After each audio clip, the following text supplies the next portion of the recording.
Tema 3, clase 34. Método de análisis de secuencia en detalle en el esquema del equipo Samsung NP100S. Bien, de clases anteriores habíamos visto que traíamos ya o que habíamos encontrado en estos equipos una secuencia.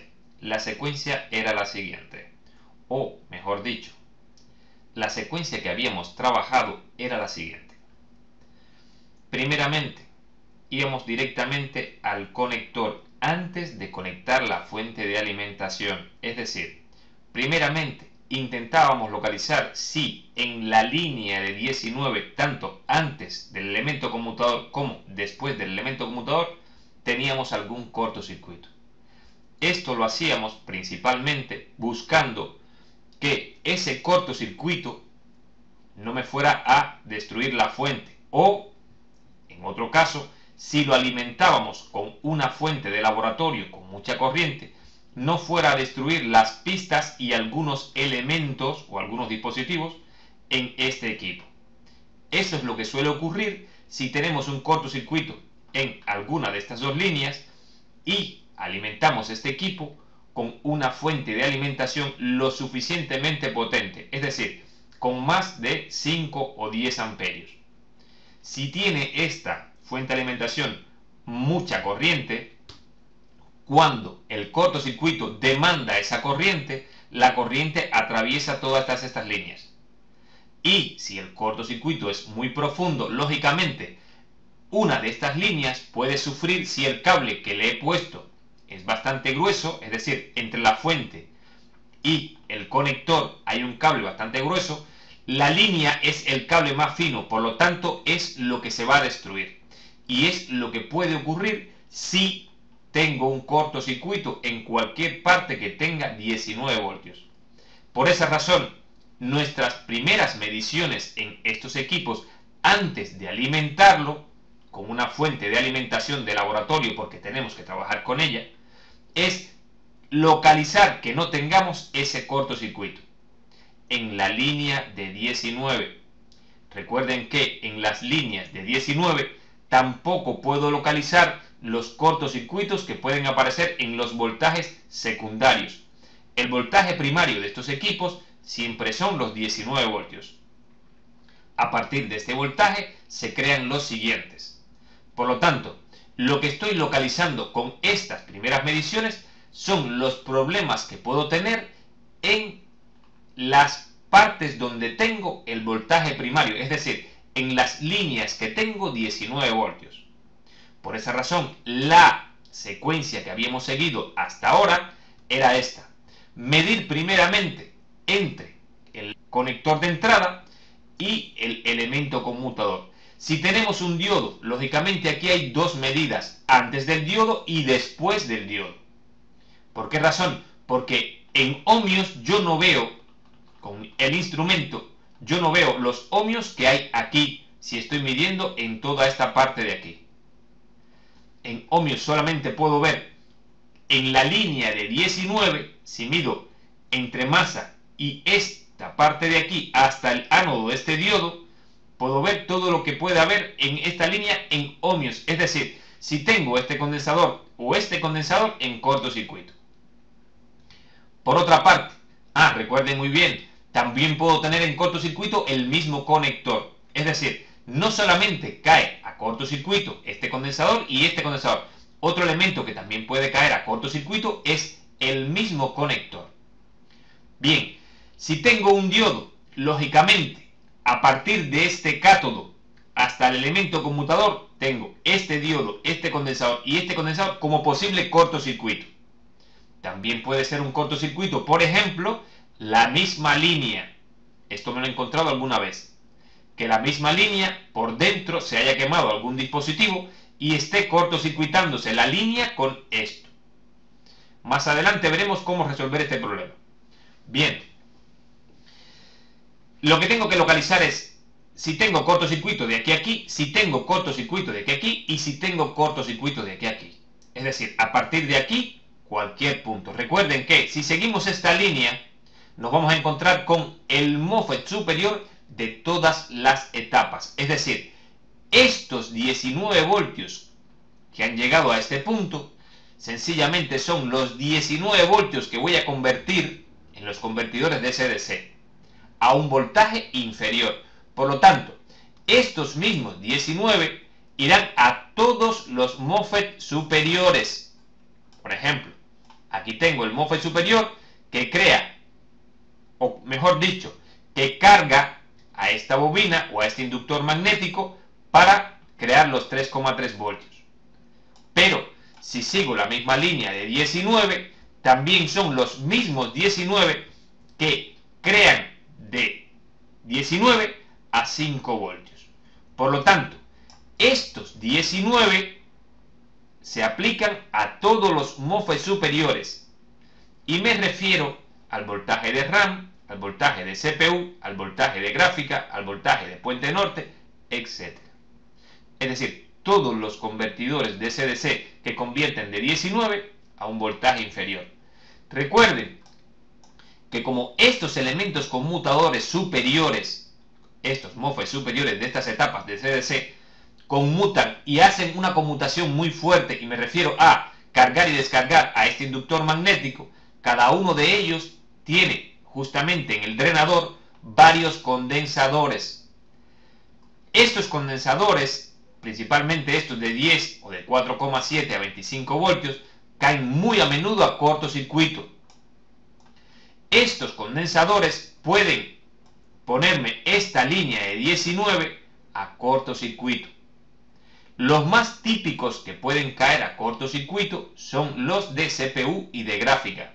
Es muy típico que estos condensadores, repito, de 10 micros a 25 voltios y de 4,7 a 25 voltios, normalmente ponen esta línea de 19 a cortocircuito. ¿Por qué razón?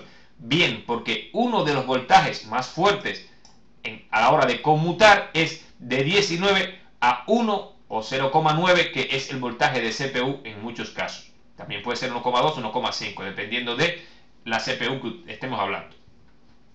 Pero esa conmutación tan fuerte de 19 a 1 o 0,9 o 1,2 o 1,5 sencillamente hacen que estos MOSFET creen estos picos tan fuertes aquí arriba, estos picos por conmutación, y estos condensadores a veces se ven superados por esos picos, superan el voltaje de trabajo de estos condensadores y terminan por romperlos, por quemarlos. Y estos condensadores me ponen entonces esta línea de 19 a cortocircuito. Esa es la razón por la que la siguiente medición mía es, después del elemento conmutador, intentar localizar que yo no tenga baja resistencia con relación a masa. Lo que estoy intentando localizar es que un condensador no esté poniendo este punto a masa. Bien, después que yo tengo eso, lo siguiente es alimentar con 19 voltios. Lógicamente, siempre paso directamente a chequear después del elemento conmutador.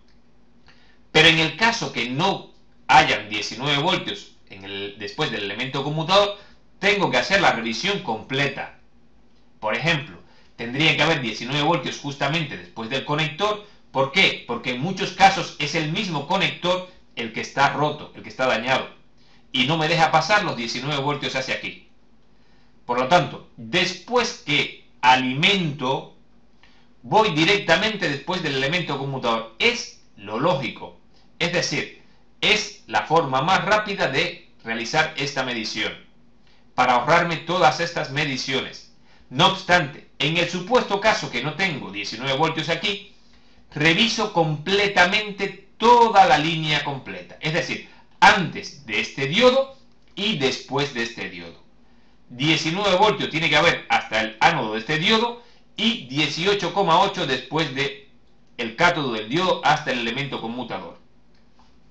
Bien, después que yo tengo 19 voltios en este punto, es decir, ya he medido en este punto, lo siguiente era garantizar que a este circuito, al KBC, le llegaran 3,3 voltios. Recuerden que habían tres formas de alimentar a este circuito. Por eso es que la secuencia que yo traigo es que lleguen los 19 voltios a esta línea y luego que lleguen los 3,3 a el pin de alimentación de este circuito, del KBC o el ESC. Bien, si tengo este circuito alimentado con 3,3 voltios, ya sea por un caso o por otro, sencillamente hay que seguir la secuencia de este equipo. Bien, habíamos visto en clases anteriores que hay varias secuencias. Sin embargo, hay una secuencia que prácticamente siempre se repite. Y es la secuencia que vamos a utilizar cuando el equipo no me muestra una secuencia. ¿Qué quiere decir esto? Que puedo tener una secuencia general con la que revisar prácticamente todos los equipos. El inconveniente viene en que los nombres que utilizan para los pines o los nombres que utilizan para las señales que entran y salen por estos pines son diferentes. Solo hay que adaptarse. En esta clase vamos a hacer ahora mismo una secuencia general que vamos a intentar aplicar a cualquier equipo. Esta secuencia nos va a servir para revisar todos los equipos, tenga o no una secuencia. No obstante, les recuerdo que en la clase anterior vimos una secuencia en detalle. Y cuando me refiero a secuencia en detalle, quiere decir ver todos los detalles a través de la electrónica que me puede brindar la secuencia. Es decir, que si conozco lo suficiente la electrónica y el protocolo que utilizan en estos equipos, puedo determinar perfectamente bien cada detalle de esa secuencia. Y no es necesario ninguna otra cosa. Sin embargo, para seguir esa secuencia en detalle, tengo que conocer o tener una secuencia general por la que me voy a guiar. Esa guía es la que voy a presentar a continuación. Para la guía que vamos a utilizar, tomaremos como referencia el mismo esquema que traíamos de la clase aquella donde vimos la secuencia. Bien, la secuencia de trabajo y chequeo que vamos a seguir justamente hasta que salen las señales SLPS5 y SLPS3 de lo que es el PSH, Puente Sur o FSH, es esta de aquí. Es decir, si quieren anotarla, pueden detener el vídeo y esta es la secuencia de trabajo y chequeo que vamos a utilizar en todos los equipos que tengan o no una secuencia. Lógicamente, en esta secuencia existirán varios nombres que no se ajustarán a lo que tengo escrito aquí. Ese ajuste o esa forma de adaptarte con esta secuencia a otros esquemas tienen que trabajarlo. Es decir, no podemos pretender que los nombres que tengo aquí, por ejemplo, que ACIN se escriba siempre de esta forma. ACIN es un nombre genérico que estoy utilizando para esta secuencia. Pero les recuerdo que este nombre puede variar. En realidad, cuando me refiero a chequear, por ejemplo, que ACIN llegue con valor correcto de voltaje, me estoy refiriendo a que la señal que es utilizada para decirle al KBC que se ha hecho un chequeo correcto del conector, le está llegando correctamente. Es decir, el valor electrónico que le está llegando al EC o KBC de esta señal es correcto, de acuerdo a la electrónica y la respuesta de esa electrónica. Veamos esto que tengo aquí, cómo lo he distribuido. Bien, si observamos, ya aquí sí les digo que tengo que hacer una medición primeramente en ohmios, después, antes y después del diodo, que en la otra secuencia solamente la había tomado como medición antes del diodo y después del elemento conmutador. Sin embargo, si vamos a hacer algo bastante más preciso, es necesario hacer una medición en ohmios antes y después de un diodo y después del elemento conmutador. Estas tres primeras mediciones, como ya les comenté anteriormente, sencillamente estamos localizando o chequeando que no tengamos baja resistencia entre esta primera parte y masa. entre esta parte y masa y a partir de esta parte y masa. Si tuviéramos un problema como ese, hay que primeramente resolver el problema, es decir, el cortocircuito que puedo tener aquí, aquí o aquí, antes de alimentarlo. Ya dije por qué. Bien, después que determino que no tengo ningún cortocircuito, entonces puedo alimentar. ¿Con qué voy a alimentar? Bien, tengo que alimentar con una fuente de alimentación que tenga la suficiente corriente. Hay algunos alumnos que me han preguntado cómo sustituir esta fuente de laboratorio por una fuente convencional. ¿Qué solución puedo tener aquí? Bien, la solución es muy sencilla y puede ser el siguiente circuito. Para esta solución, y me refiero a que una fuente de laboratorio siempre es una solución muy cara y tenemos soluciones más baratas, por ejemplo, cuando vivimos en países donde la adquisición o el dinero no nos permite tener una fuente de laboratorio como Dios manda.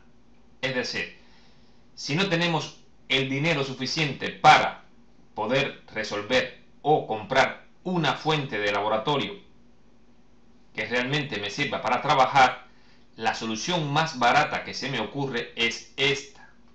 Existen unos cargadores universales. Cuando hablo de un cargador universal me refiero a una fuente que me pueda dar una cantidad de corriente determinada. También puedo tener otra solución. Me refiero a que, por ejemplo, tengo prácticamente 3 o 4 voltajes que son voltajes típicos. ¿Qué voltaje yo tendría como voltaje típico? Bien, si me acerco a esta fuente, que es una fuente universal de 150 vatios, los voltajes típicos para trabajar en ordenadores portátiles serían 12 voltios, 15 voltios, 19 voltios y 20 voltios. Con eso prácticamente puedo cubrir casi todos los equipos portátiles que voy a trabajar. En este caso, este cargador sería mover este cursor hasta los diferentes voltajes y situar este cursor justamente en el voltaje necesario según el equipo que corresponda. Ahora bien, si no tengo un cargador, y ya les adelanto, yo he tenido la suerte de poder vivir en América Latina y trabajar con transformadores donde yo mismo he calculado los transformadores y los he enrollado. Se puede coger un transformador normal, desenrollarlo, calcularle el secundario con un alambre lo suficientemente grueso como para que me entregue esta potencia o esta corriente o más, y hacerle un devanado secundario de 12, 15, 19 y 21 voltios. Con eso prácticamente tengo resuelto esta primera parte. La segunda parte de esta solución es tomar un multímetro lo más barato posible. Es decir, puede que me encuentre algún multímetro que esté roto, pero que pueda trabajar perfectamente en corriente. Bien, si tengo un multímetro que trabaja en corriente o que puede trabajar en corriente, observen, este cursor me está indicando que lo tengo en la posición de corriente y no está trabajando en la posición de 300 miliamperios, está trabajando en la posición de 10 amperios. ¿Por qué 10 amperios? Bien, porque el equipo que le voy a conectar, en este caso puede que me pida 3, 4, 5 amperios, pero puede pedirme más. Por lo tanto, lo pongo en la escala máxima. Aquí puedo sustituir o bien un amperímetro de aguja o un amperímetro digital, sea cual sea, o un multímetro situado en la escala de amperios y en su clavija más alta de amperios. Bien, esto es una solución. Pasamos la corriente por este amperímetro y la leemos. Por lo tanto, sabemos perfectamente el equipo que tenemos conectado como carga, qué corriente me está demandando en el momento determinado. Por eso es que esta es la solución más barata a ese problema de estos alumnos que no tienen la posibilidad de comprar una fuente de alimentación más cara. Repito, muy sencillo, un transformador que me dé a la salida voltaje de corriente continua, eso sí, aquí esta fuente de alimentación es una fuente conmutada. Si pasamos a trabajar con un transformador con una salida de 19, hay que rectificarlo y filtrar. Es decir, tengo que rectificar los 19 voltios y filtrar los 19 voltios. Un circuito rectificador y un circuito de filtrado. Después que tengo esos 19 voltios rectificados y filtrados, puedo pasarlo por el amperímetro e introducirlos en la alimentación. Es la solución más barata que se me ocurre para resolver este problema. Es decir, que un alumno no tenga la posibilidad de adquirir una fuente tan cara como son las fuentes de laboratorio. Observen, 150 vatios es una potencia, pero no es la potencia máxima que podemos trabajar. A partir de 150 también podemos seguir, pero con 150 vatios la corriente que me entrega o puede entregarme es hasta casi 8 amperios. Por lo tanto, con 19 voltios y 8 amperios puedo trabajar perfectamente bien un rango amplio de equipos. Sin embargo, si la potencia es superior, la corriente también será superior. Yo en este curso he recomendado trabajar hasta con 10 amperios, pero reconozco que con 8 amperios es suficiente. Bien, dicho esto, cualquier persona que tenga una duda con relación a esta solución, me la pueden preguntar, ya sea hacia mi correo o en el foro. Bien, después de esta aclaración, alimentamos con una fuente u otra 19 voltios con la corriente suficiente como para alimentar al equipo. Lo primero, si voy a ir en orden, es que el conector me deje pasar estos 19 hacia acá. Sería mi primera medición. Bien, yo siempre he dicho que son pasos largos, es decir, intento no ir paso a paso, sino ir directamente a donde tienen que llegar los 19 voltios. Estos 19 voltios, como ya he dicho en otras clases, sencillamente es para que lleguen a estas etapas que convierten estos 19 a voltajes más pequeños. Por lo tanto, me da igual dónde lo mida. Puedo buscar un MOSFET superior que conozca y en el drenador de ese MOSFET tendré 19 voltios.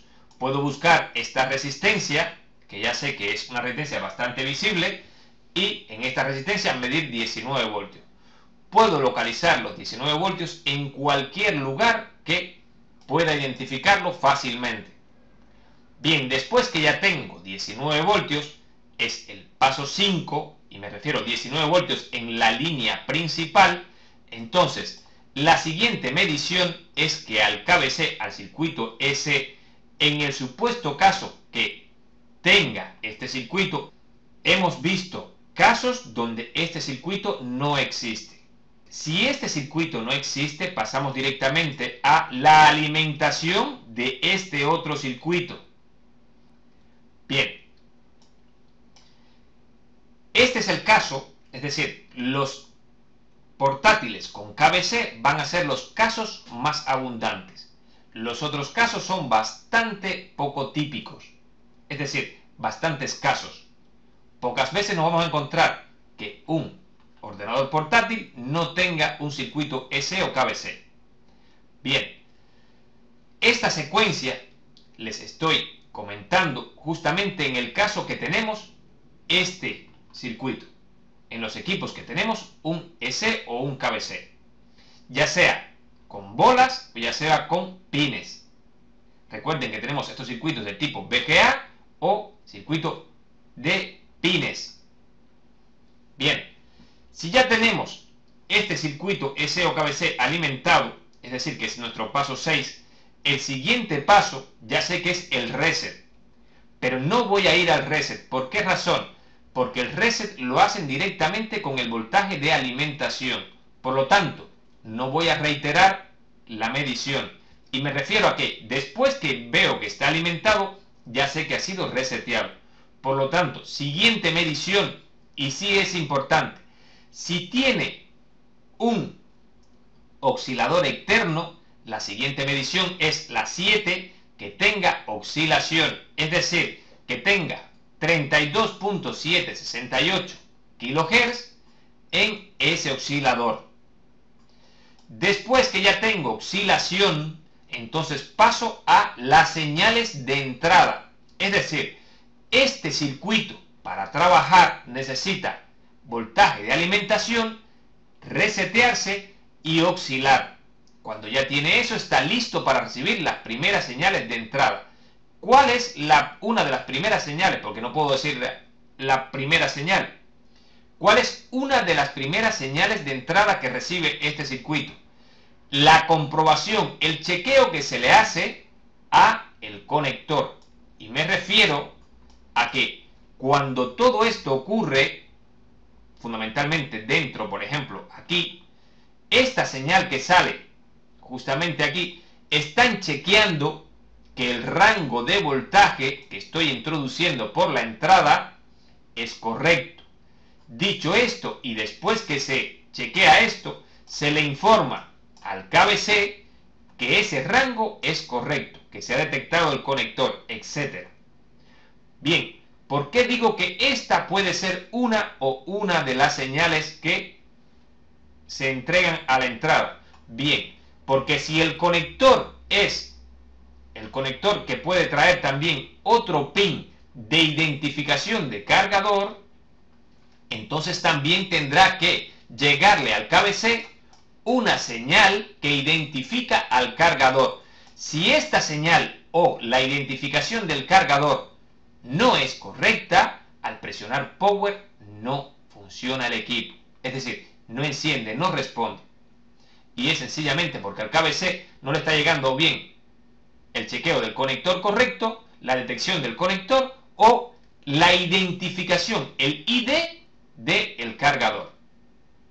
Bien, después que tengo estas señales, es decir, que he tomado como medición 8, entonces le llega la señal de puerta, es decir, está abierta o cerrado la puerta, la pantalla del portátil. Circuito, algo parecido a esto, un lead switch, un Hall sensor, un sensor de efecto Hall, que sencillamente se alimenta con 3 voltios y cuando le introducimos o le ponemos encima un campo magnético, lo vimos también en este curso, sencillamente estos 3,3 voltios desaparecen y le dicen al KBC que la puerta o la pantalla está baja, está abajo, no está arriba, por lo tanto no enciende tampoco el equipo.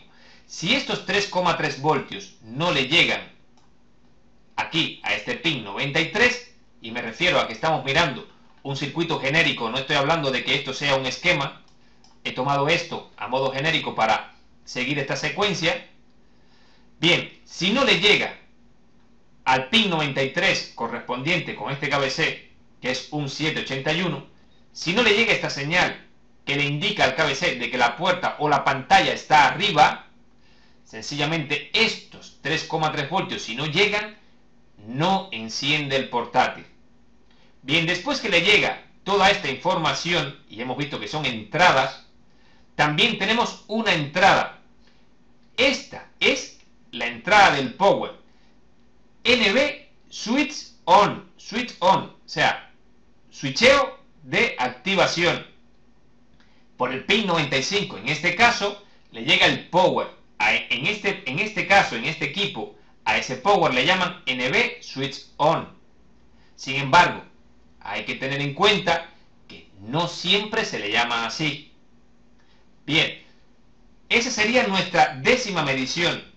Después que medimos esta medición, es decir, provocamos un cambio de estado en este pin 95, presionando el power y soltándolo, tenemos que medir, repito, en el pin 95 que se provoque el cambio de estado que estoy haciendo en el micro switch del power. Es decir, nuestro multímetro, esta punta, tiene que estar en el pin 95. Yo presiono power y tiene que ocurrir eso, cambio de estado, bajar a 0 y cuando suelte subir a 3,3. o a 3,2 en su caso. Bien, cuando este cambio de estado es provocado, en la secuencia que he puesto, debe de salir algo. En este caso le he puesto S5 ON porque corresponde con este esquema. No obstante, esto puede variar, esta señal puede variar. Solamente conocemos que el KBC lo que hace es sacar por una salida, es decir, provocar en una salida un cambio de 0 a 3,3. Cuando sale esta señal, es decir, pasa este pin 26 de 0 a 3,3, ocurre una activación en algún lugar. Esto pueden ser muchas cosas. Esto es electrónica, por lo tanto, esto habría que verlo directamente en la electrónica. Bien, saldría S5 ON, se pone a nivel alto. Luego, por el pin 75, también ocurre lo mismo. Es decir, esta y esta señal, 11 y 12, pasan a nivel alto directamente o casi al mismo tiempo. Y ocurre el reset. ¿El reset a qué? Al Power Manager. Fíjense que aquí esa señal reset que envía el Power llega a esta posición de 22. Después que llega ese reset a la posición 22, el KBC le envía, en misma secuencia, sin ninguna otra cosa, le envía Power.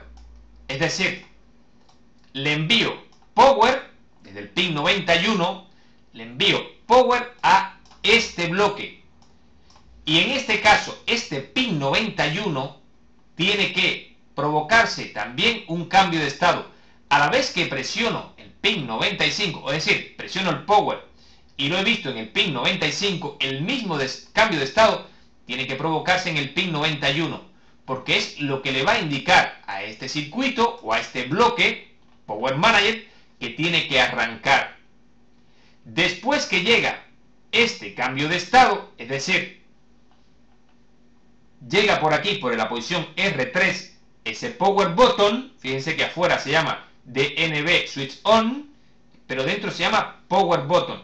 Cuando llega el cambio de estado al Power Button, entonces el Power Button que ha recibido ese cambio de estado provoca que por las posiciones C16 y E16 salgan sus B y sus C, que en realidad no son otra cosa que SLP S3, SLP S4 o SLP S5.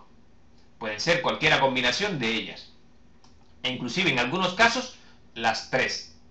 Bien, al KBC prácticamente siempre le llegan estas señales, que son las señales que le indican que este circuito le ha informado, es decir, le ha dicho de esta forma cuando llegan estas señales de que se le provocó el Power Button y que él respondió a ese Power Button.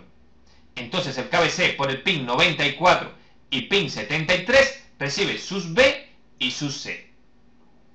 Bien, esa es la secuencia genérica que vamos a tomar para trabajar en todos los equipos. Ahora, vamos primeramente a ver un esquema en detalle, exactamente el Samsung que hemos hablado, y después que lo analicemos en detalle, vamos a ver toda esta secuencia adaptada. Bien, comenzamos el análisis del Samsung NP N100S. Comenzamos directamente por la página del esquema en bloque. Bien, como podemos ver, en este esquema en bloque sí nos indican en algunos casos las páginas, pero en otros bloques no nos indican cuál es la página. Es uno de los problemas que voy a encontrarme a la hora de trabajar con los esquemas Samsung. No nos indican prácticamente nunca las páginas donde voy a ir o donde tengo que ir. Por lo tanto, en este esquema tendremos que hacer uso principalmente de el control F y localizar lo que estamos buscando por este tipo de búsqueda. Si tuviéramos aquí en este equipo, fíjense que tenemos aquí la CPU, el ICH y también tenemos aquí abajo el KBC, el 3930. Si tuviésemos siempre las páginas, ahora mismo iríamos directamente aquí. No obstante, recuerden que no siempre en los esquemas en bloque las páginas coinciden con los bloques de los diferentes circuitos. En algunos esquemas me he encontrado muchas veces que en algunos esquemas las páginas no coinciden. Bien, en este caso, repito, no tengo ninguna posibilidad de buscar ninguna página, fundamentalmente al circuito donde quiero dirigirme, que es al KB3930. Por lo tanto, si no tengo la página, presiono Control F y localizo.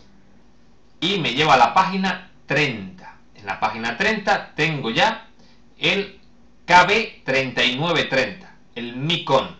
Lo primero que analizo, repito, en este tipo de circuito es la alimentación. Pero como hemos dicho que vamos a hacer un análisis en detalle, vamos a buscar la página del conector y ya llegaremos a este voltaje. Cuando lleguemos a este voltaje, ya sabremos cuál fue el circuito que lo generó. Ya sabemos que el voltaje es P3.3 MICOM y es el voltaje que alimenta al KBC. Bien. Pasemos entonces a la página del conector. ¿Cómo localizamos la página del conector? Recuerden que en este esquema, por ejemplo, si observan, las señales no nos indican las páginas. Por lo tanto, lo tenemos un poquillo más complicado a la hora de trabajar con este tipo de esquema, fundamentalmente con el esquema Samsung. ¿Qué tenemos que hacer? Recuerden que esa página del conector casi siempre me lleva al circuito Charger. O bien directamente el conector se encuentra en algunos casos en la página del circuito Charger. Por lo tanto, esa es mi siguiente búsqueda. Y me lleva directamente a la página donde está el circuito Charger, el U531. Bien, aquí tengo el circuito U531, que en este caso es el ISL 6255A, y si observamos a la izquierda del todo de esta página, en la parte superior, tenemos el DC Power, o el jack DC Power, es decir, el conector de entrada de este equipo. Bien, ya tenemos el conector de entrada, podemos comenzar nuestro análisis. Lo que tenemos es filtro de entrada, un elemento conmutador de canal P, otro elemento conmutador de canal P también, y la línea principal de 19 voltios con la resistencia y el circuito Kelvin. Bien, VDC. VDC es el voltaje, fíjense, que van a aplicar a los MOSFET superiores. Es decir, este es el voltaje de 19 voltios que van a aplicar a los MOSFET superiores. Y estos son los condensadores que normalmente pueden caer a cortocircuito. Bien, fíjense que este condensador es 4,7 micros a 25 voltios. 4,7 micros a 25 voltios. Había dicho que estos condensadores normalmente eran de 10 micros a 25 voltios o de 4,7 micros a 25 voltios. 4,7 micros y 4700 nanofaradios es lo mismo, solamente es la conversión. Aquí le llaman 4700 nanofaradios, pero 4700 nanofaradios es igual a 4,7 micros. Basta con aquí ponerle 9 ceros y correr la coma y llevarlo de nano a micro. De nano a micro, estos son 4,7 microfaradios. Bien, dicho esto y aclarado esta parte, comenzamos por aquí. El Q56 o 563.2. Bien, este MOSFET que está aquí de canal P tiene como detalle que es un MOSFET que prácticamente, si tengo voltaje de entrada, este MOSFET está conduciendo siempre. Observen que en este caso el diodo entre drenador y fuente está en inversa, es decir, le entra el 19 voltios por cátodo y salen por ánodo. Por lo tanto, este diodo no conduce. Este MOSFET tiene puerta y fuente. La fuente y la puerta están a la izquierda. Es decir, están a través de este divisor R1681 y R1680. A primera vista, este MOSFET no nos resulta prácticamente útil. ¿Por qué razón? Porque siempre que esté conectado al 19, este MOSFET está conduciendo.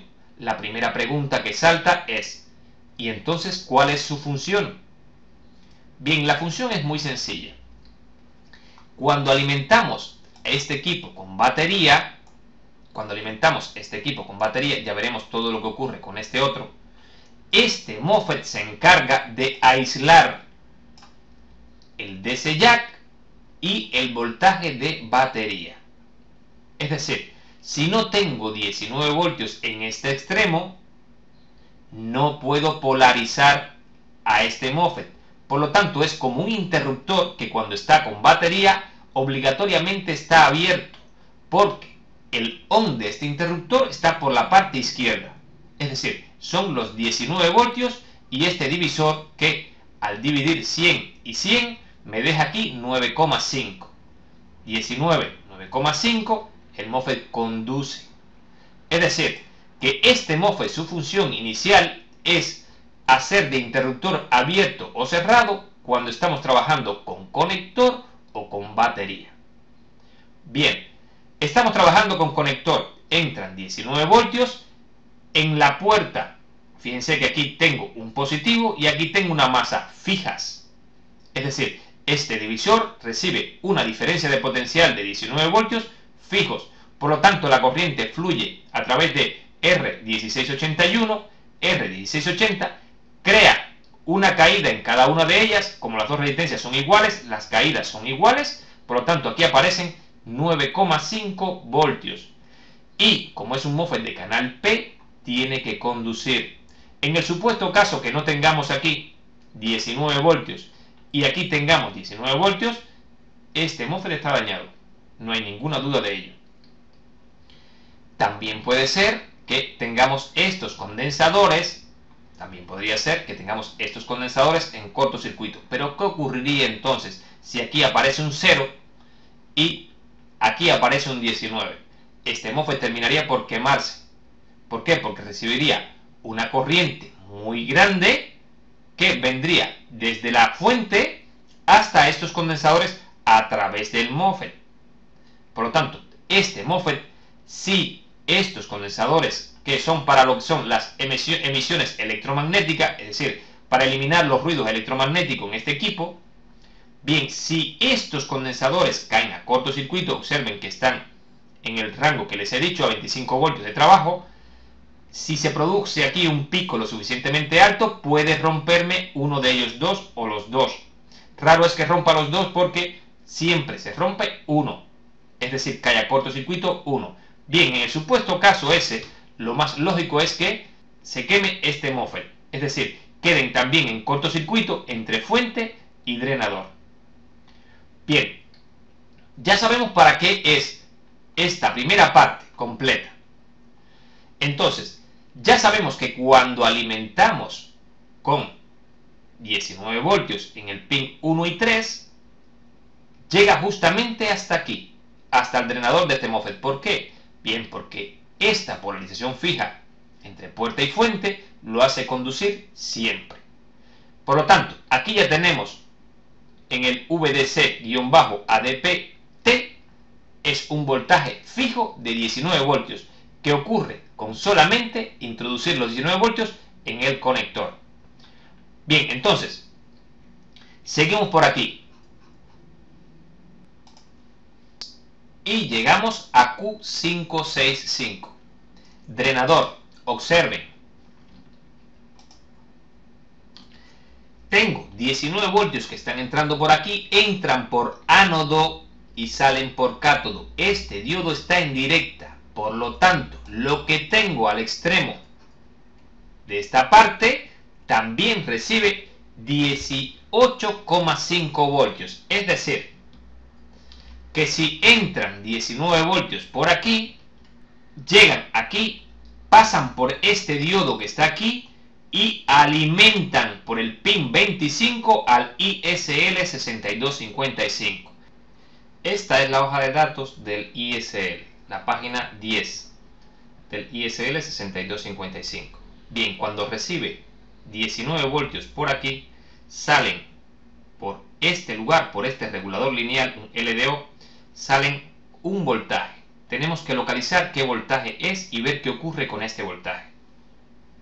Si reviso la hoja de datos en lo que son las especificaciones eléctricas, me encuentro de que el voltaje VDD output, si como condición el circuito está alimentado entre 7 y 25 voltios, me entrega por ese pin 5.075.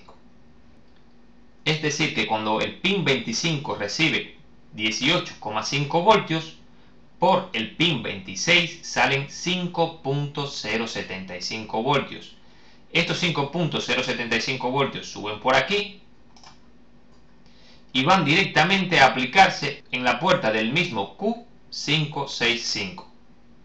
¿Qué ocurre cuando este MOSFET recibe 5.075 voltios?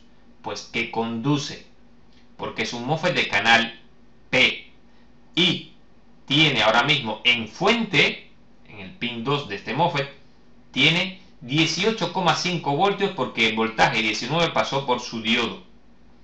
Es un diodo de silicio normal, es decir, con una caída de 0,5 o 0,6. Bien, 18,4 y 18,5 voltios aquí. Y recibe 5.075, voltaje de puerta menor que el voltaje de fuente, MOSFET conduce porque es un MOSFET de canal P. Y deja alimentado en el pin 25 19 voltios. Ahora bien, observen también otro detalle. Por otra parte, cuando este voltaje viene del conector, este MOSFET conduce y aparece el voltaje aquí. Ya hemos visto lo que ocurre por esta línea, pero también tengo un diodo en directa en esta otra parte. Este diodo en directa hace que por aquí pase 18,4 y 18,5 voltios y me los deje aquí. Es obvio y recalco aquí, no puede el equipo funcionar a través de este diodo. Este diodo no soporta más de 0,5, 0,6 amperios. No soporta prácticamente nada. Si intento que el equipo funcione a través de este diodo, sencillamente se quemará. Se quemará completamente. ¿Y qué ocurrirá entonces? Pues lo que ocurrirá es que este transistor me mantendrá el voltaje de la batería en este punto, cuando tiene que estar abierto, cuando está trabajando con batería. Por lo tanto, lo que puede ocurrir es que si este transistor está quemado, es posible que el portátil funcione, pero nos dé problema a la hora de trabajar con la batería o la carga de la batería. Por ello es que este MOSFET no puede quemarse, ni puede trabajar por este diodo. Es decir, cuando entran los 19 por aquí, este MOSFET conduce por esta polarización que provoca la diferencia de voltaje entre puerta y fuente, llega el voltaje de 19 aquí, entra por este diodo, alimenta a este circuito, pero también por este otro diodo alimenta a esta parte con 18,5 voltios. Es decir, que prealimenta a la línea de 19, pero esto no quiere decir que el voltaje de la línea de 19 ya sean 18,5 voltios con corriente. Está limitado en este momento a 0,5, 0,4, 0,3 amperios, dependiendo de la corriente que me permita pasar este diodo de aquí. Y siempre es una corriente muy pequeña. Por lo tanto, es obligatorio que este MOSFET conduzca para trabajar. Ahora bien, ¿cómo conduce ese MOSFET? Si observamos la fuente, bueno, es un MOSFET de canal P, por lo tanto tengo que buscar la diferencia entre puerta y fuente. Tengo la fuente por este lado y la puerta por este otro. Esto sencillamente es un divisor de voltaje, 300 y 43,2. Y por aquí hay otro MOSFET, ahora de canal N, con un diodo, pero en inversa. Es decir, no puede pasar la corriente a través de este diodo como en este caso. Aquí el diodo está en inversa. Por lo tanto, dos cosas. La primera, tiene que llegarle este voltaje que, si observan, es el mismo voltaje de alimentación del KBC o EC, es el mismo, P3.3-MICOM. Por lo tanto, tiene que llegarle por aquí este voltaje positivo de 3,3 voltios, porque ya lo vi, y por este otro lugar, esta señal ADT3-cell, almohadilla, tiene que ser 0, es decir, una masa. ¿Por qué? Porque aquí lo que tengo es un positivo y necesita un negativo en este punto para que la corriente provoque esas caídas. Y se hace necesario que para que esa corriente circule, este MOSFET conduzca. Por lo tanto, aquí tenemos dos problemas o dos temas a tener en cuenta. Que le lleguen estos 3,3 voltios y que le llegue esta masa. Bien, ¿cómo llegan estos 3,3 voltios? Lo primero que voy a hacer es irme directamente al circuito de 3 y de 5 voltios. Ahora sí, no tengo ninguna otra solución que localizar el circuito que genera estos 3,3 voltios. Recuerden que hasta ahora prácticamente ya tengo todos los voltajes de 19 voltios funcionando. ¿Por qué? Porque tengo estos 19 voltios y tengo 18,5 en la línea principal. Digo esto ¿por qué? Porque el circuito de 3 y de 5 se alimenta justamente o bien de aquí o bien de aquí. Pero como ya tengo alimentación aquí y aquí, entonces ya prácticamente puedo decir o puedo determinar que ya debo tener este voltaje. En el supuesto caso que no lo tenga, tengo que obligatoriamente buscar de dónde vienen. Y lo que hago es localizar el circuito que genera este voltaje específicamente. Después de hacer una búsqueda bastante amplia, porque este voltaje está en muchas páginas, me encuentro que me lleva justamente a un regulador en la página 37, y cuando lo busco, este circuito es el que genera 3,3 y 5 voltios. Bien, aquí tenemos las dos etapas, DC-DC de 5 y DC-DC de 3. Observen, estas etapas se alimentan directamente con VDC y VDC.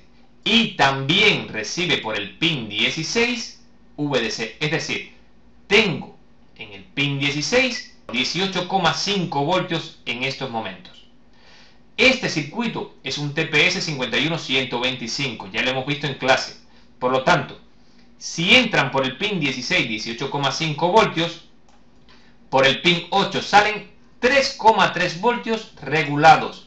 Y en este caso, en este esquema, le llaman P3.3V-MICOM. Por lo tanto, le están llegando a ese MOSFET estos 3,3 voltios. Pues sí, porque se alimenta el circuito con este voltaje. Es decir, cuando este diodo deja pasar esos 18,5 voltios y llegan aquí, alimentan al circuito de 3 y de 5, y el circuito de 3 y de 5 por el pin 8 saca este voltaje regulado de 3,3 y llega aquí a puerta. Por lo tanto, me falta conocer cómo llega la masa, cómo se fabrica la masa en este caso. Bien, entonces, lo que hago es buscar esta señal y localizar quién me la genera y por qué. Y después de hacer una búsqueda corta, en la misma página me encuentro que esa señal ADT3-cell, almohadilla, sale de los pines 23 y 24, ACPRN, DCPRN. Esa señal, fíjense que unen estos dos pines y le están poniendo a través de R1702, a través de una referencia de 20 kilos, le están aplicando a la misma línea 3,3 voltios que acabo de sacar por el pin 8 de ese circuito que genera 3 y 5 voltios del TPS 51125. Bien, por lo tanto, o bien tengo masa o bien tengo 3,3. Bien, me está diciendo que active low, es decir, se activa con un nivel bajo. Si observamos el circuito, esta señal viene directamente aquí y es la misma, ADT3-cell almohadilla, ADT3-cell almohadilla.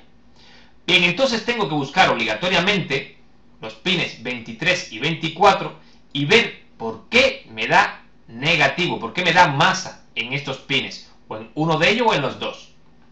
Cuando localizo el diagrama en bloque interno del ISL 155 me encuentro que ACPRN y DCPRN son el drenador de un MOSFET que está siendo manejado por una comparación, es decir, un circuito operacional comparador, y están comparando su entrada no inversora con un valor de 1.26 en la entrada inversora, tanto en un circuito como en el otro.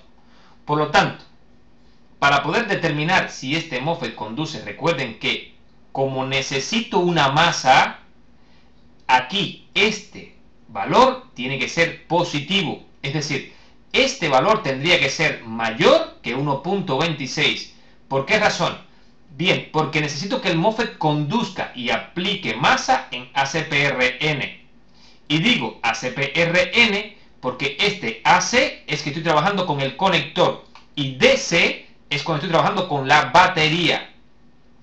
Por lo tanto, tengo DC set, ajuste de el voltaje cuando estoy trabajando con batería, AC set, ajuste de voltaje cuando estoy trabajando con conector.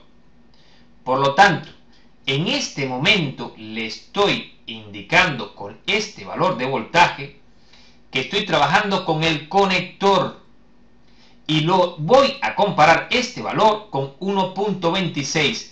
Ya sé que tiene que dar positivo, y desde luego que si estoy comparando este valor de voltaje que viene directamente desde los mismos 19 voltios seguramente a través de un divisor, es esta comparación quien me dice si el conector está trabajando dentro del rango que ha estipulado. ¿Quién ha estipulado esto? Bien, el fabricante de este circuito. Me está indicando que según sea el divisor que viene aquí, va a tener un voltaje que va a tener un momento que cuando se iguala a 1.26 corresponderá a un nivel de voltaje determinado y será el límite, ese voltaje será el límite de voltaje que admite este equipo para trabajar, porque a partir de ese límite, aquí da 0, el MOSFET no conduce y aparecen los 3,3 voltios, estos 3,3 voltios en este punto. Es decir, que si esto ACPRN no da masa, entonces en este punto aparecen 3,3. Y esto solamente ocurrirá cuando AC set, observen pin 27 AC set, vamos a disminuir un poco para poder verlo bien. AC set pin 27, viene por aquí, y toman los 18,5 voltios y lo dividen 30 y 27.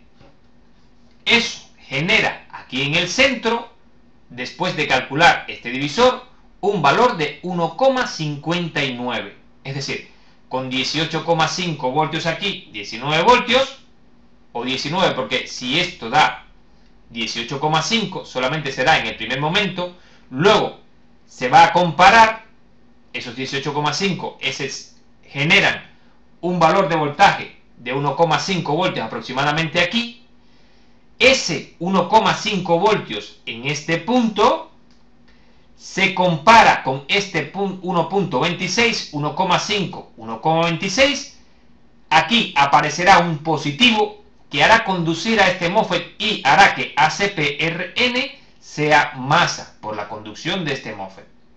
Entonces, si tengo masa en este punto, es decir, el pin 23 se convierte en masa, ADT3-cell es masa.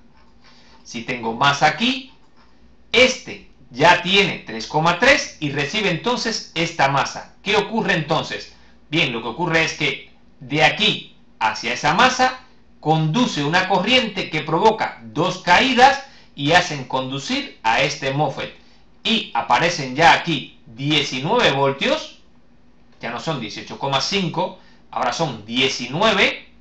Estos mismos 19 se aplican aquí y provocan una caída de voltaje de 1,59 que se mantienen constantemente comparando entre este punto 1,59 y 1,26. Mientras esa comparación sea 1,59 contra 1,26, este MOSFET se mantiene conduciendo y ACPRN continúa siendo masa. Si ACPRN continúa siendo masa, ADT3-cell almohadilla también es masa. Al ser masa, este Q558 conduce, provoca esta caída en estas dos resistencias y hace esa caída, provoca que Q563-1 conduzca y aplique estos 19 aquí. Bien, pero ¿para qué hago esto? En realidad, lo importante de estos análisis no es entender la electrónica únicamente, sino lo que ha hecho el fabricante. ¿Por qué? Porque cuando eso falle, entonces yo sé exactamente lo que ha ocurrido. Bien, entonces lo mejor es pensar qué es lo que tiene que hacer este MOSFET en los dos casos, cuando lo alimento con el conector y cuando lo alimento con batería. Para ello, lo más fácil es venirme justamente a su condición. Recuerden que estoy comparando esta línea de voltaje 27, que en este caso, siempre que sean 19, el valor de voltaje es de 1,59 voltios. Aquí lo comparo con 1,26. Sin embargo, observen, justamente aquí me dice algo. Me está diciendo que hasta que yo no baje por 15,5 voltios, es decir, a partir de 15,5 voltios el equipo conduce. Por debajo de 15,5 voltios, esto se iguala a 1,26 y, en este caso, ACPRN se convierte en 3,3 voltios porque el MOSFET interno no conduce y aquí aparecen 3,3 voltios. Si aparecen 3,3 voltios en fuente y tiene 3,3 voltios en puerta, MOSFET de canal N no conduce. Voltaje igual, voltaje igual. Por lo tanto, me está diciendo que ese valor de voltaje que está teniendo aquí, justamente que se aplica al pin 27, es determinante para que este equipo conduzca. Bien, entonces, si tengo un voltaje superior a 15,5 voltios en el conector, aquí tengo 15,5 voltios. Si no, sencillamente el equipo por debajo de 15,5 voltios no conduce. Pero bien, observemos nuevamente internamente esto. ¿Qué ocurre cuando desaparecen este voltaje de aquí? Es decir, si desaparece este voltaje, ¿qué ocurre aquí? Cuando desaparece el voltaje del conector, en este punto aparece en 0. 0 me está indicando que 0 lo comparo con 1,26, 1,26 mayor que 0, aquí aparece un 0. El MOSFET no conduce. Si este MOSFET no conduce, el pin 23 se hace positivo, 3,3 voltios. Y esos 3,3 voltios son aplicados aquí. Es decir, este MOSFET y este MOSFET permanecen abiertos cuando retiramos el conector. Por lo tanto, el voltaje no viene ni por aquí, ni viene por aquí, ni mucho menos tengo voltaje aquí. Observen, aquí en este momento, es decir, cuando el voltaje, este MOSFET conduce, también le aplican un voltaje aquí. ¿Para qué? Para que hagan conducir a este MOSFET inmediatamente. El primer voltaje realmente que hace conducir, es decir, que hace la comparación entre 1,26 es este y después es este. Por eso es que tienen la misma resistencia de 300 y 300 en el mismo punto del divisor. Sin embargo, me están diciendo también que también tengo que analizar el pin 24, DCPRN, también está unido al mismo pin.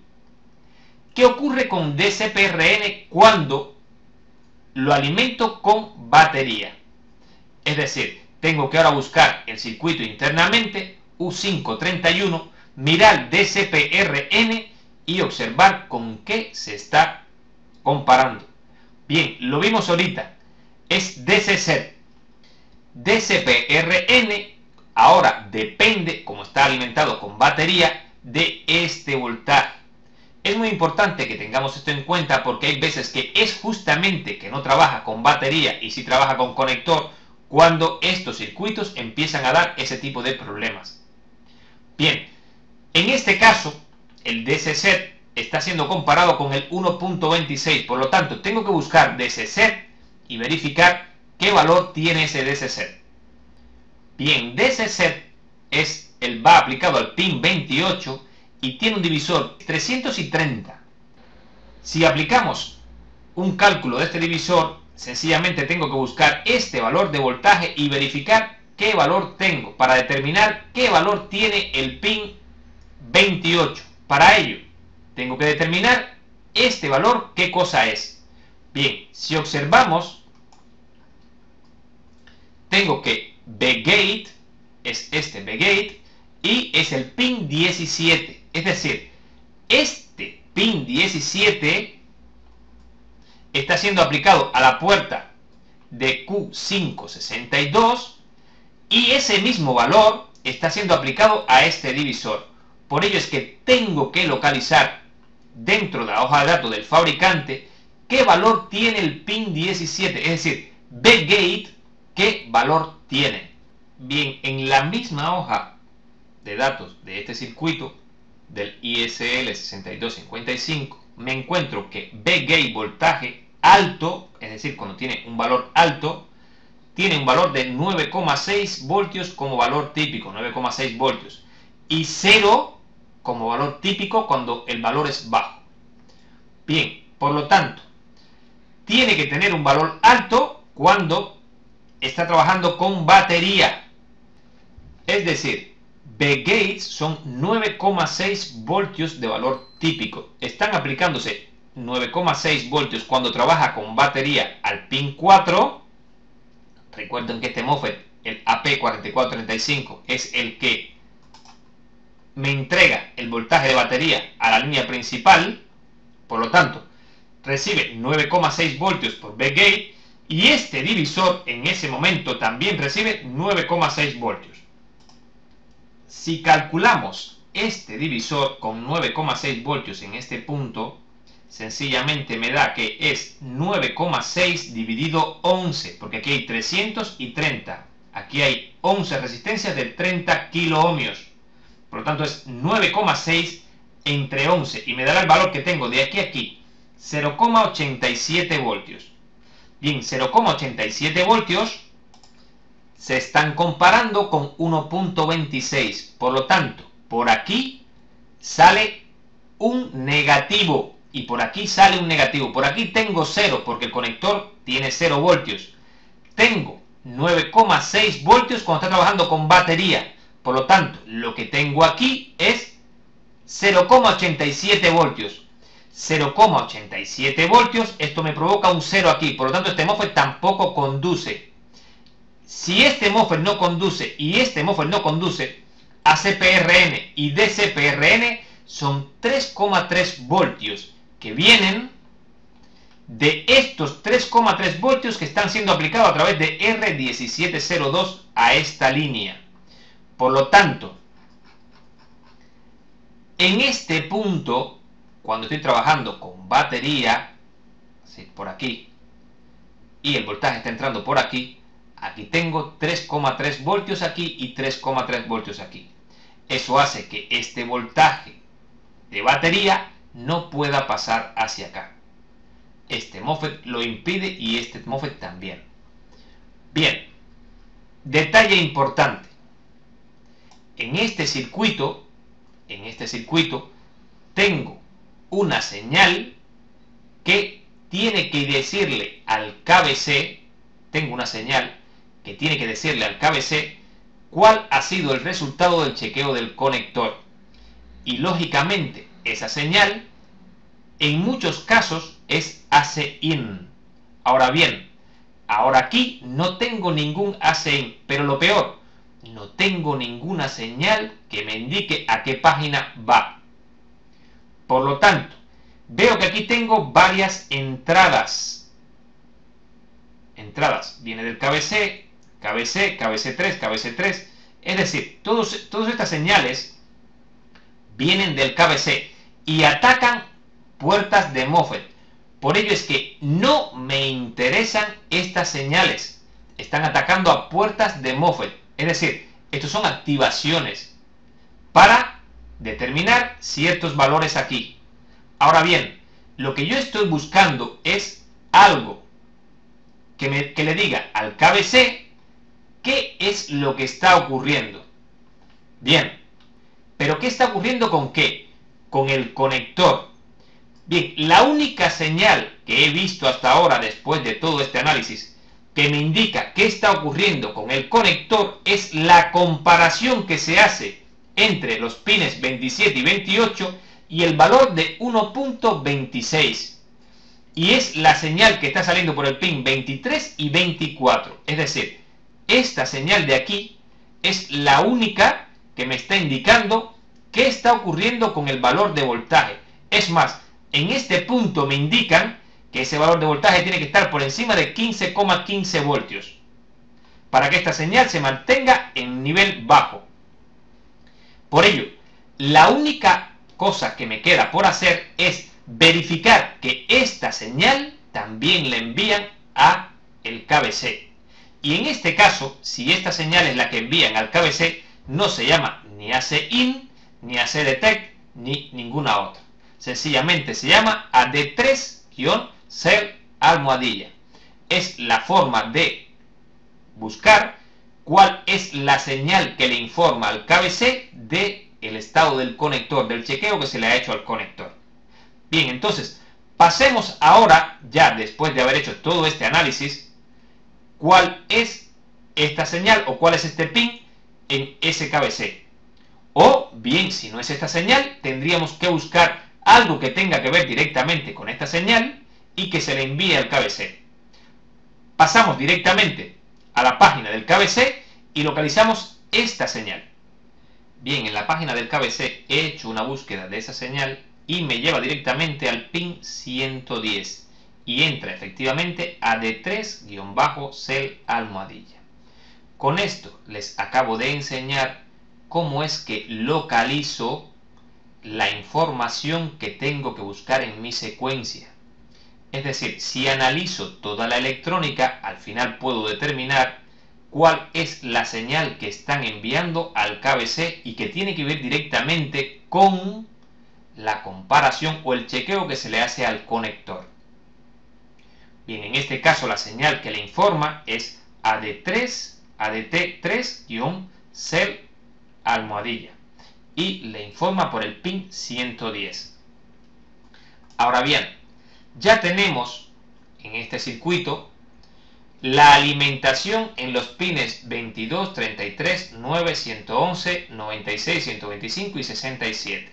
Es decir, a este circuito, al 3930, le están entrando 3,3 voltios. Ya también conozco cuál es la forma en que se generan estos 3,3 voltios. Estos 3,3 voltios se generan justo cuando alimento al circuito de 3,3 con 18,5 voltios. Después que entra el voltaje del conector, conduce este MOSFET y pasan por este diodo. Aquí aparecen 18,5 voltios. Esos 18,5 voltios son aplicados a U521 por el pin 16 a través de R840, una resistencia de 3,3 ohmios. Y alimentan directamente al pin 16. Después que tengo el pin 16 alimentado por el pin 8, salen por un voltaje regulado, es decir, un regulador lineal de 3,3 voltios, y le llaman P3.3V MICOM. Esos 3,3 voltios son los que son aplicados a estos pines del KBC. Bien, después de esto se resetea el KBC y tengo que localizar la oscilación. ¿Qué tengo que localizar? Bien, tengo que localizar si este circuito tiene un oscilador externo o interno. Siempre, si localizo, me encuentro que estos circuitos tienen X clock, in, out. Bien, me está indicando que por el pin 122 y 123 tendría que tener un oscilador interno o externo. Bien, en este caso me están indicando que le está llegando una señal de reloj externa. Por lo tanto, este circuito que estamos viendo en un momento inicial trabajará con su oscilador interno y luego continuará trabajando con una oscilación externa que lógicamente vendrá directamente del PSH. Bien, ya este caso lo hemos visto en otros circuitos. Ya sabemos que esta señal va a entrarnos después que presionemos Power. Pero, mientras tanto, en el pin 123, en algunos casos me voy a encontrar que esta señal me llega antes y en algunos casos me voy a encontrar que esto llega después. Por lo tanto, tanto en uno como en otro es correcto. En el pin 123, repito, tendría que tener una oscilación correspondiente a los 32.768 para que este circuito trabaje. Puede ocurrir antes, es decir, pueden enviarme antes o después la oscilación, dependiendo de dónde la están tomando. Bien, ya tengo la oscilación, lo he chequeado. Si no lo tengo, presiono Power y verifico que llega. Si no está llegando, sencillamente es posible, hay que tenerlo como posibilidad, de que el PSH tenga un problema. En el supuesto caso de que no tenga oscilación, repito, no hay que preocuparse porque es posible que esté trabajando con el oscilador interno. No puedo determinarlo. ¿Por qué razón? Porque esa parte está dentro de una secuencia de un programa que está corriendo dentro del circuito. Y yo no puedo verlo, ni yo ni nadie. Por lo tanto, es prueba y error. Si no tengo oscilación, sigo adelante, suponiendo que está trabajando con el oscilador interno. Bien, después que mido si tengo oscilación, perfecto. Si no tengo oscilación, sigo adelante. ¿Cuál es el siguiente paso? El siguiente paso es determinar si le va a llegar o le está llegando algún voltaje directamente de lo que es el chequeo del conector. En este caso vimos que ese voltaje en este circuito es entra por el pin 110. Y digo en este caso porque en este caso es que le llaman AD3-CL. Pero no siempre se llama así, se llama de muchas formas. Hay que adaptarse a buscarlo en la página del charger. Y ese voltaje tiene que ver directamente, repito, con el chequeo que se le hace al conector. Bien, después que ya tengo este voltaje, lo siguiente es el lead switch. Es decir, el switch de pantalla. Y en este circuito sale por el pin, bueno, sale no, entra. Cuidado con esto, es un error. Y en este circuito entra por el pin 73. Cuidado con esta flecha hacia afuera. Esto es un error. A pesar de que existe también un lead out, en este caso es el lead switch. Y me está indicando una salida, cuando en realidad esto es una entrada. Hay que tener en cuenta todo esto. Cuando me refiero a tener un conocimiento sólido de toda la información o de todo el equipo, me refiero a que estos detalles no pueden confundirte. Tienes que saber ya a estas alturas de que el lead switch es una información de entrada. Es decir, entra a este circuito para informarle del estado en que tengo la pantalla, si está abajo o está arriba. Bien, en este punto tienen que llegar obligatoriamente 3,3 voltios. después que le llegan 3,3 voltios, entonces puedo pasar a chequear el power. Bien, en este circuito, el pin 109 corresponde a el pin del botón del power. Es decir, aquí en este pin 109 es que mido el cambio de estado que se provoca, es decir, la subida y bajada de voltaje, y me refiero primeramente bajada y luego subida, de los 3,2 o 3,3 voltios que tengo en el micro switch del power. Tiene que haber un cambio de estados. Tiene que haber un cambio de estado sí o sí. ¿Por qué razón? Porque no hay otra forma de informarle a este circuito de que hay que arrancar o comenzar la secuencia interna a partir del momento que se quedó. Y digo a partir del momento que se quedó porque toda esta información que hemos recibido del lead, del chequeo del conector y demás, está dentro de una secuencia. Si esa secuencia es incorrecta, cuando yo presiono power, lógicamente el equipo no enciende. Es decir, si no detecta que tiene lead o no detecta que tiene el chequeo del conector correcto, esto no funciona. Ya sabemos que, por ejemplo, por el pin 73 en este circuito van a entrar 3,3 voltios, pero por el pin 110 van a entrar 0 voltios. Es decir, una masa en el pin 110 y un 3,3 en el pin 73 le están indicando de que todo es correcto. Si alguno de estos valores está incorrecto, al presionar power por el pin 109, el equipo no enciende. ¿Por qué? Porque la secuencia no es correcta. La información de secuencia no coincide con lo que es el programa informático que está corriendo internamente. Bien, después que tengo eso, es decir, presiono power pin 109, entonces salen dos señales. Pero en este caso tendría yo un problema. Ya conozco perfectamente bien una de estas señales, pero ¿cómo determino la otra? Bien, normalmente la otra señal tiene que ver directamente con la activación de los 3 y de los 5 voltios. ¿Qué hago entonces? Bien, verifico si los 3 y los 5 voltios se activan con una señal que viene del KBC. En ese caso, si es correcto lo que yo tengo como conocimiento, tengo que tener una señal que sale de aquí y activa. Es decir, cuando presiono power debe de salir esa señal.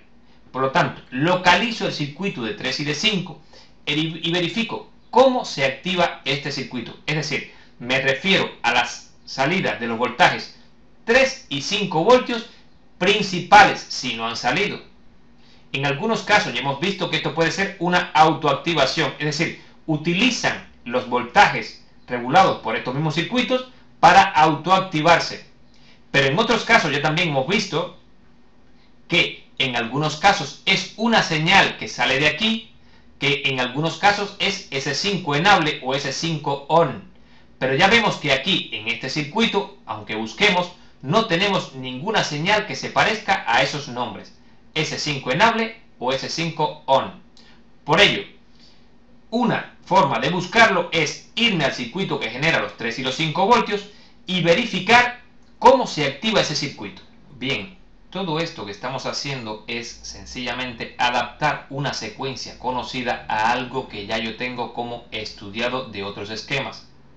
Por esa razón es que estoy buscando lo que conozco para poder determinar cómo se llaman esas señales. Sé perfectamente bien que en muchos casos esa señal S5 on o S5 enable, lo que hacen con ella es activar a las salidas de 3 y 5 voltios de estos equipos. Entonces, pin 6 y pin 1 en trip 2 y en trip 1. Si sigo estos circuitos, veo que KBC 3-sus power es la señal que estoy buscando. Es la señal que estoy buscando. Es decir, sencillamente lo que hacen es, con esta señal que sube a 3,3, toman este circuito que estaba aplicándole 5 voltios a este MOSFET y me estaba manteniendo esta señal a masa. Observen bien, este 5 voltios es el 5 voltios del circuito este mismo. Es decir, observen aquí, P50V-STB, están aplicándolo también aquí. Es decir, Cuando alimenté el circuito por el pin 16, por el pin 17 salieron P5.0 V-STB. Esto que está aquí está manteniendo a este MOSFET de canal N, fíjense que tiene la fuente a masa y la puerta a 5 voltios, mantiene a esta entrada a 0 voltios. Pero cuando llegan 3,3 voltios a la puerta de este otro MOSFET, este MOSFET conduce y retira esta masa. Cuando retira esta masa, este MOSFET deja de conducir y este circuito ve este pin 6 libre de masa.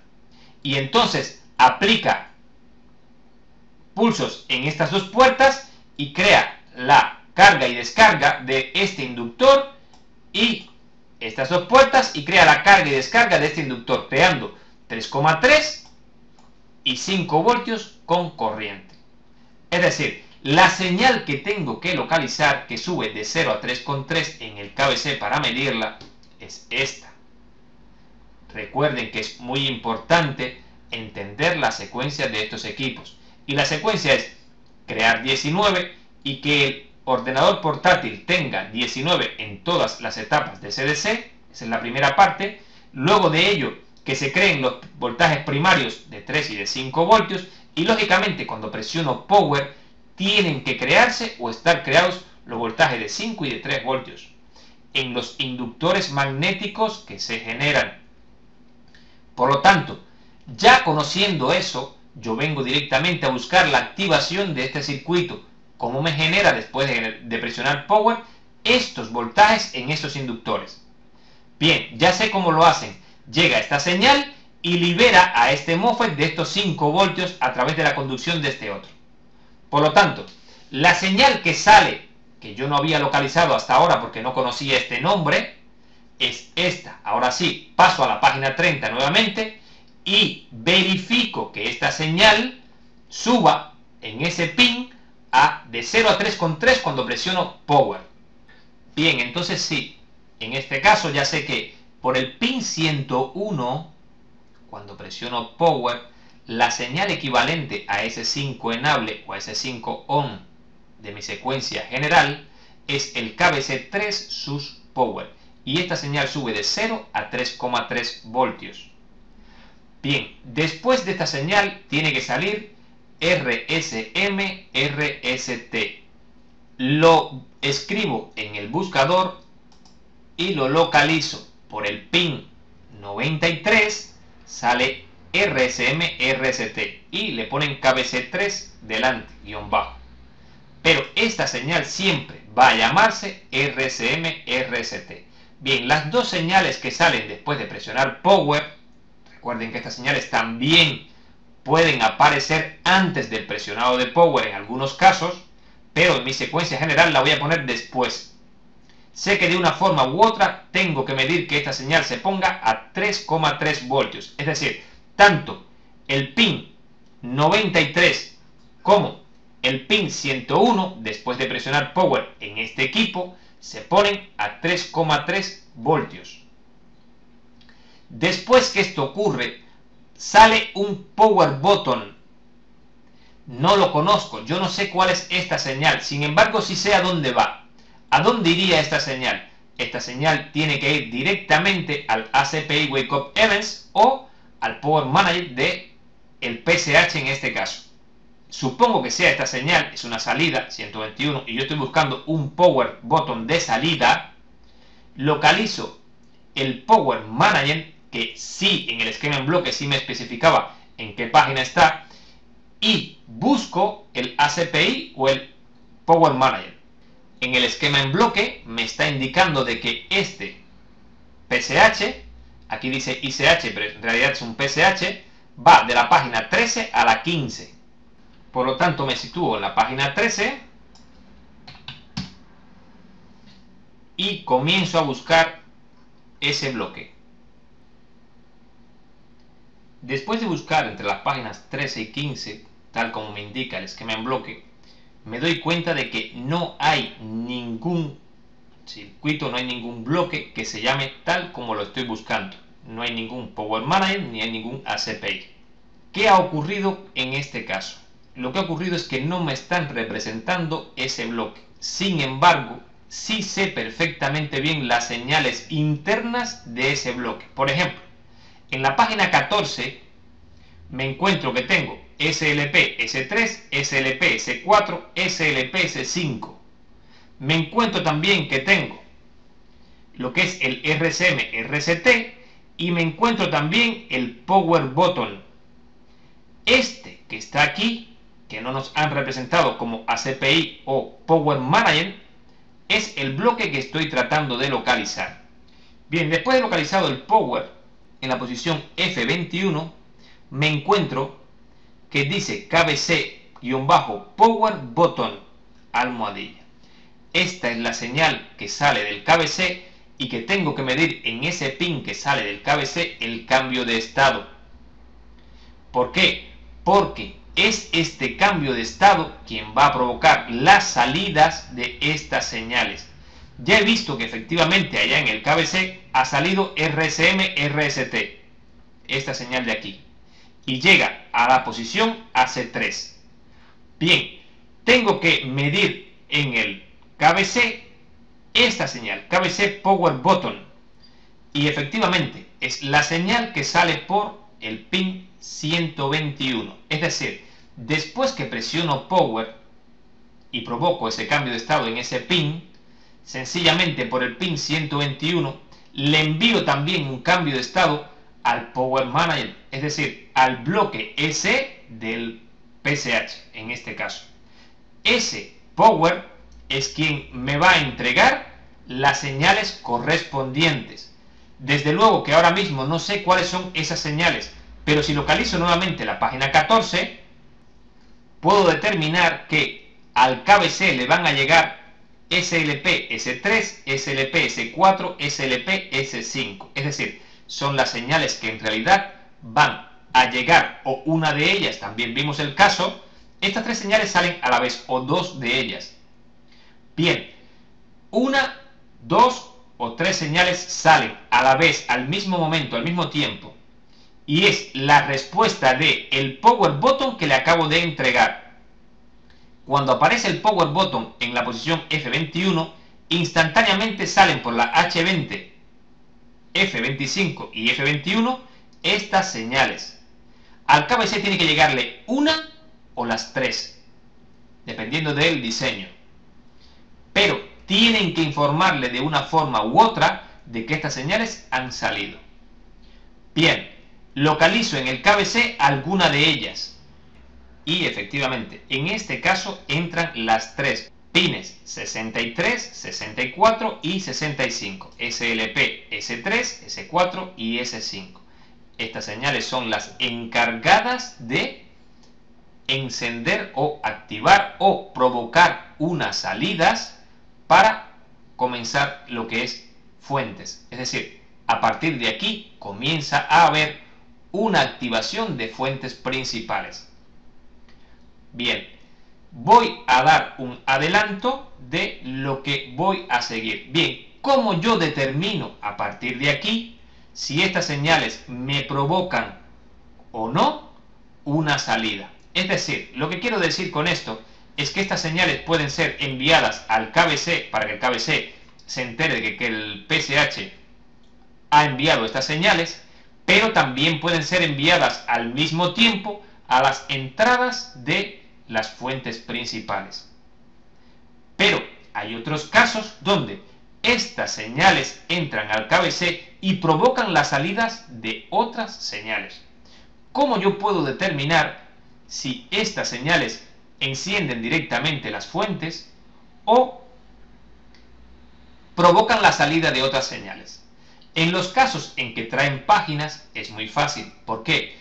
Porque cuando trae una sola página al lado, es decir, me indica que solamente viene de ese lugar de donde ha salido, sea del PSH, me indica que, es decir, me está indicando con este dato de que tiene una sola página aquí, que esta señal no va a ninguna otra página. Es decir, viene del PSH hacia el KBC y el KBC tiene como resultado que sacar la respuesta de esta señal.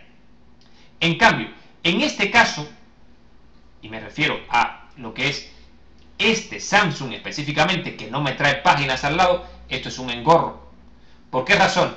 Bien, porque cuando estas señales van a varias páginas, es decir, aquí aparecen varias páginas, ya me está indicando que el PSH me las ha enviado aquí y a la vez está yendo a otras páginas a provocar la activación de esas fuentes.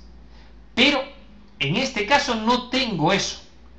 ¿Cómo yo determino si tengo que seguir buscando estas señales o tengo que medir entonces ese cambio que han provocado estas señales? Es decir, ¿qué pines han provocado que estas señales, cuando entraron, tienen que salir? Aquí se me crea un problema. ¿Son solamente estas señales y activan directamente las fuentes? ¿O estas señales provocan a otras señales unas salidas y esas son las que activan la fuente? Pues muy sencillo. Basta con conocer que la siguiente fuente que arranca en un portátil es la RAM. Y, muy sencillo, busco la fuente principal de la RAM. En este caso, esto es DDR3, por lo tanto es una fuente que genera 1,5 voltios. Y esa fuente, en su activación, tendrá justamente o bien esto o bien lo que ha provocado esto. Bien, al localizar lo que es el DDR3 Power, es decir, la fuente que genera el voltaje de alimentación de la memoria RAM, 1,5 voltios, y 0,75 genera los dos voltajes. Bien, este voltaje o este circuito se tiene que activar por aquí, por el pin 1, con una señal. Bien, aquí tengo dos señales. Cuidado con esto. AUX5 Power Good. Esto es un Power Good del AUX5, es decir, este Power Good es el Power Good del circuito de 3 y de 5 voltios. Pero llega del KBC la señal que estoy tratando de localizar. KBC3 sus Power. Por lo tanto, al KBC ya sé que le entran SLP-S3, SLP-S4 y SLP-S5 almohadilla. Y en respuesta por otro pin salen KBC3 sus Power. Y otra señal más, que si sigo en secuencia también la puedo buscar. Hasta ahora no quiero adelantarme más porque quiero dar estas secuencias por partes. Hasta aquí prácticamente es lo que ocurre cuando yo presiono Power y antes de presionar el Power. Como vemos, la siguiente fuente que vamos a ver es la de la memoria RAM. Bien, entonces, ¿qué nos falta de esta clase? Falta verificar efectivamente si después de chequear toda la secuencia real de este equipo coincide con la nuestra, con esa que hemos dicho que prácticamente podemos aplicar a todos los equipos. Bien, comparando lo que es el trabajo que hemos hecho en este equipo, el análisis en detalle que hemos hecho con este equipo, con la secuencia que tenemos, podemos llegar prácticamente a la conclusión de que es muy parecida. Lo primero que hicimos fue, lógicamente en taller, garantizar que no tuviésemos un cortocircuito de aquí a aquí y que tampoco tuviésemos un cortocircuito aquí. Es decir, localizamos los puntos posibles donde iba a haber alimentación de 19 voltios, por ejemplo aquí también porque tengo estos dos condensadores que son posibles cortocircuito.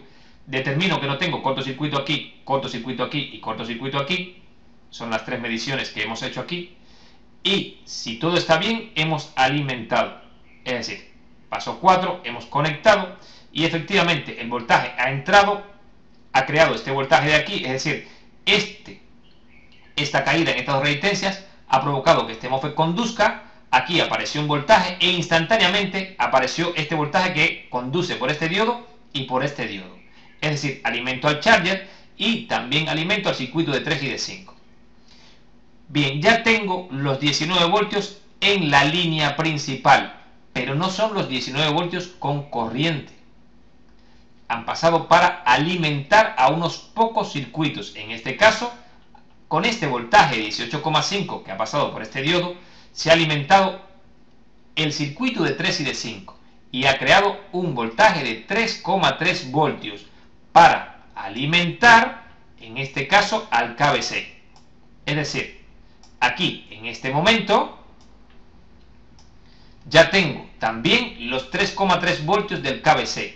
El KBC, cuando lo vimos, En el KBC vimos que por los pines 122 y 123 le venía la oscilación. Por lo tanto, en este caso, esta oscilación de 32.768 viene de un circuito que, repito, puede venir antes o después de presionar el power.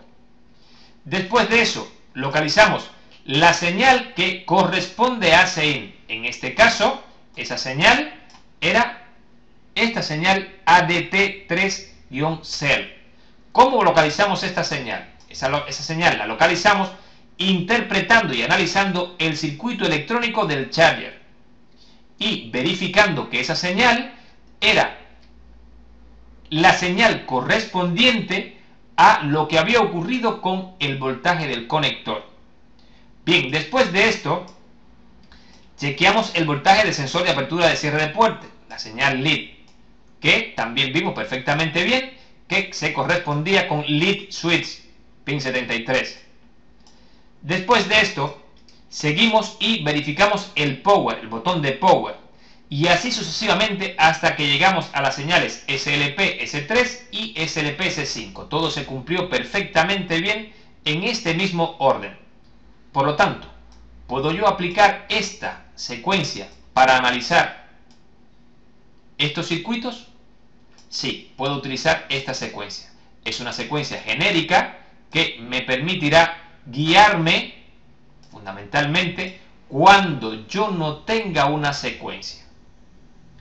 Es obvio que aquí seguramente faltarán algunos detalles que si electrónicamente no los tengo, tendré que irme a los detalles electrónicos como lo hemos hecho hasta ahora. Pero esto es una secuencia que, si la tomamos como secuencia general, nos va a servir para determinar si algo ha ocurrido antes de presionar el power y por qué razón no funciona el equipo cuando yo presiono power o en la fuente no me da ningún tipo de cambio de corriente. Bien, con esta parte doy por concluida esta clase y pasamos a la siguiente.